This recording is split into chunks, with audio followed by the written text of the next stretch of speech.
What's up, everybody? So this is lesson 4 from Unit 1. I'm trying to post these so you guys can walk through the actual modules with me if you're getting stuck on something. Remember, you can fast forward, pause, rewind, whatever you guys need to do for each problem, but I'm going to go at my own pace, and then if you guys need to go back through these, you can. Question 1, this is the warm-up from Unit 1, Lesson 4. It's discussing about parallelograms. Again, from elementary school, you guys should have been able to identify what a parallelogram was. It was a quadrilateral, four-sided figure with two sets of parallel sides. So one set's up top and bottom, one set's on the sides. Here's the set over the sides, set on top and bottom. This one happens to be a square, so it really has all four that are equivalent. But always has to have four sides, has to be a quadrilateral, has to have congruent angles. So this angle measure has to be the same as this. This angle is the same as that, so on. This one's all 90s. That one's pretty easy. This one's all 90s. This guy down here would not be because the sides aren't even parallel, so that would declassify it automatically. Even though it's got four sides, it's not parallel. This one, each set of sides and all the angles are congruent, so it meets a lot of the criteria, but it has six sides. It is not a four-sided figure, so this one would not be included either. This guy's a trapezoid. It doesn't have parallel sides. It has one set of parallel sides, but it does not have another set of parallel sides. So the question was asking you the number of sides that a parallelogram has. You should have put in your response to number 1, 4. Opposite sides of a parallelogram, what do you notice about them? They're parallel. The opposite sides, they always run parallel to each other. And what do you notice about the opposite angles of a parallelogram? They're always congruent. So this would be the same as that, this would be the same as that, this would be the same as that, and so on. So always, always, always. All right? Your next piece, you guys look at, this is your first Desmos activity. This is where I really need you paying attention because a lot of kids in first, second, and third were kind of struggling. So this is a good review for you. This is a parallelogram. It's very, very similar to the rectangle, and it's very similar to a square with one exception. It's the angle measures are not 90. So it has two sets of congruent angles here, two sets of congruent angles there. Okay? We can use decomposing. So it says, why did you decompose the area of the shape? So you could take this triangle. It would fit right here. You could take this triangle, fit right there. You could take one of these rectangles, and it would fit dead center. Okay? So in order to find this, again, a rectangle is pretty simple. So I'm going to use this guy down here. This rectangle is identical to the one that's in the middle. So is it the entire shaded region? No, but it's part of it. So if I broke this into parts, that's the whole point of this word over here. When you go to decompose, when you decompose a shape, you're breaking it into pieces, and then you're rearranging the pieces to make another shape. Okay? In this case, we want to make this. We want to make a rectangle out of it. Okay? So Mr. Fisher, how do I do so? I would look at this piece here and say, I know this is a rectangle, so it fits. It would fit in here. It only takes up half our shape, half the area we need, but it does fit. And again, this is that same shape if you're confused. Same exact shape. Fits here. If I were to take this piece, this would fit right here.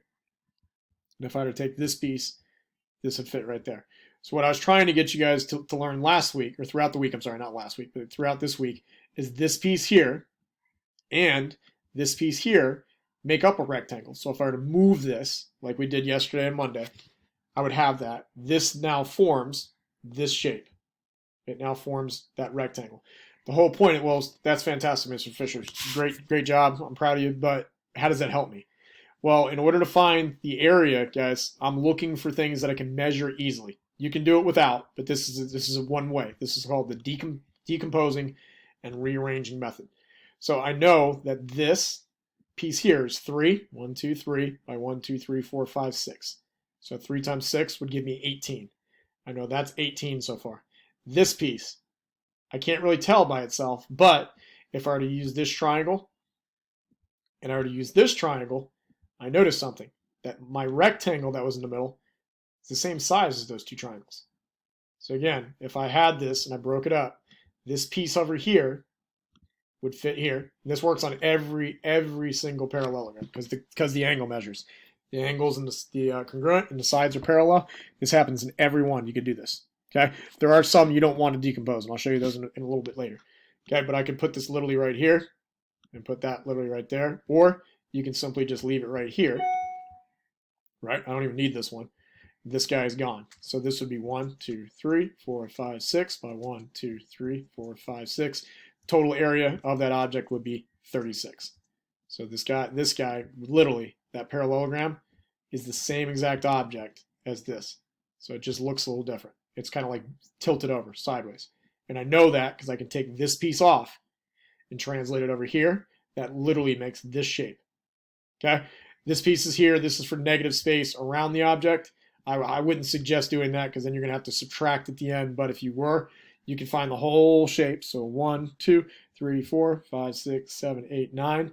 1, 2, 3, 4, 5, 6. 9 times 6 is 54. But then you'd have to subtract these two.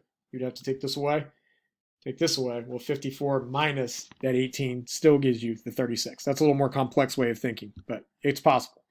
Okay. Question 2. Same concept. If you notice, it's identical shape. What I'm trying to convey to you guys is that it doesn't matter if I stretch it out here, if I make it this way, the area is not changing. This is 36. This is 36. This is 36. Continue all the way down. They're all 36. And I know that because even if we left, let's say we left like this, like that, right? The base has not changed. It's still 1, 2, 3, 4, 5, 6. Okay, you guys called that length and width last year. We're going to start referring to it as base and height because we're going into triangles, trapezoids, and parallelograms.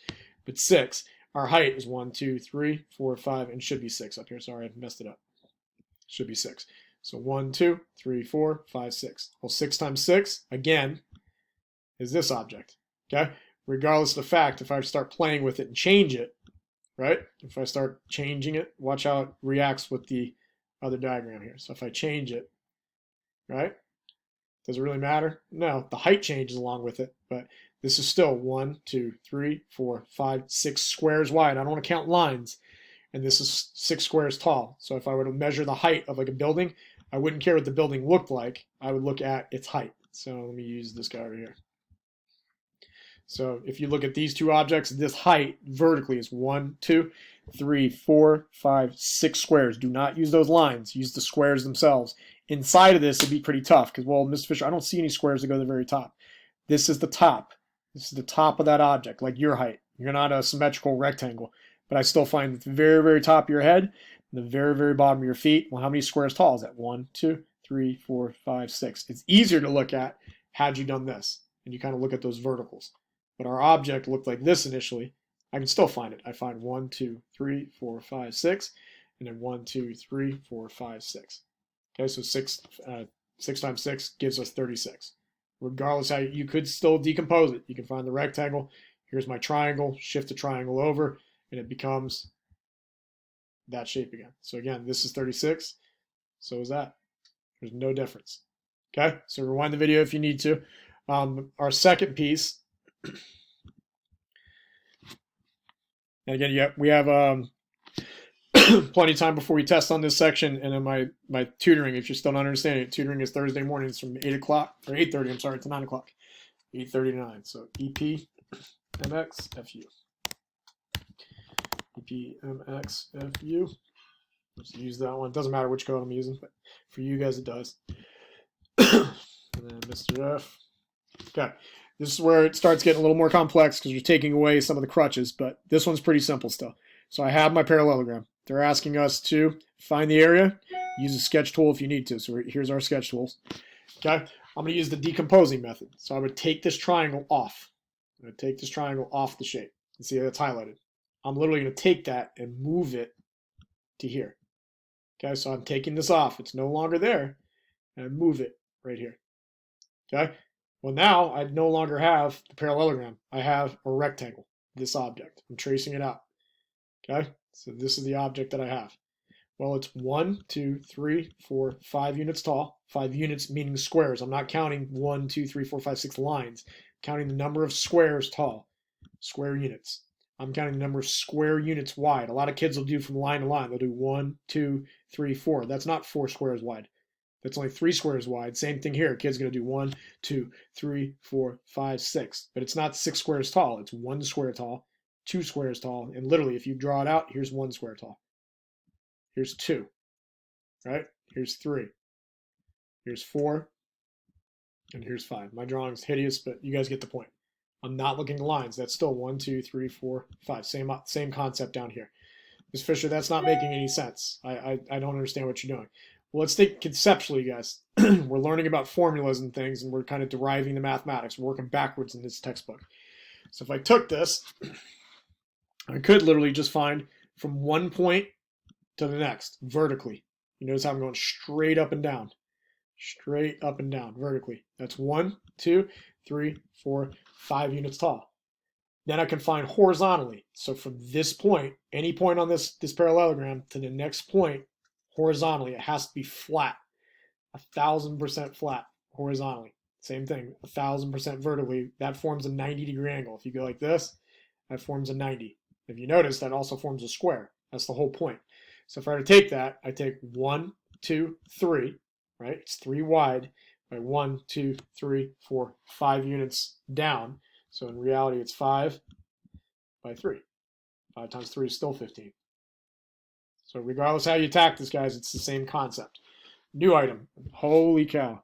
Okay, this is where it kind of falls apart with the decomposition piece. It's like, well, if I were to try to decompose it, I just take this triangle off, and then, wait a minute. If I put so it's not the best method to use. You still could do it, but you'd have to keep on cutting and cutting and cutting until you had a rectangle. This is a simple way of doing it. I'm looking for the height. So again, I was telling you guys in class, I go to the doctor's office. This is the floor. This is the wall, right? Pretend it's straight. That's a wall. If my head is here, I don't measure myself down here and here's my feet. Okay, the doctor would be like, bud, you gotta stand up nice and tall. Okay, so I would by standing up straight vertically. So I'm gonna stand up this direction, vertically. So up and down. Okay, that's my head. Here's my feet. Okay, I wouldn't stand weird, all kind of crazy and stuff. The reason I'm showing you that is it's squares tall. It's 1 square tall, 2 square tall, 3 squares tall, 4 squares tall, 5 squares tall, 6 squares tall. That's our height of the object. You notice from the feet to the very, very top is 6 squares tall. Hopefully you see that. But how wide is it? Oops, I kept on my thing here. How wide is this thing? Well, if I look at this, I can't, again, I'm not looking at the lines. You're going to freak yourself out. I'm not looking at this object. I'm looking at squares. So it's 1 square wide, 2 squares wide. 1 square wide, 2 square. But Mr. Fisher, that has nothing to do with anything, guys. If you were to cut this thing apart, break it up, and then decompose it and recompose it, it looks like this. Oops, that's a horrible drawing. Let me try a little better here. It would look literally like this. If you were to take all those pieces, cut them up with a saw or your virtual laser here, that's literally what it would form. It's 2 units wide by 6 units tall. It just doesn't look like that because it's tilted over. If I took this, even this one, if I went from here to here, and I took this same base and it was 2 wide, all of these have the same area. If I were to go from here to here, I would go from here to there. They all have the same area. All these shapes. The only thing that is changing is basically the angle measures inside of it. It still has a base of 2, a base of 2, a base of 2, a base of 2. Height still 6. The height's still 6. The height's still 6. The height's still 6. Okay. All right, we got that. So hopefully that makes a little sense. And again, we covered this in class, so I'm hoping it makes sense. If you weren't there, you can always meet me in tutoring. You can email me. Try my best to explain this stuff to you guys. Okay? And then for our last one, I'm kind of getting short on time, guys. I got my third block coming in. They've taken away the grid. Now there's no squares. So I can still use the decomposing now. If I take this, this is my triangle that I need. So there's a triangle there, right? Well, being that I know this is a parallelogram, it says that. It says the following parallelogram. So I don't have to guess and be like, well, maybe the angles are different. I could take this and I can translate it. I can literally move it right here. It fits there. This is no longer there. All this is gone.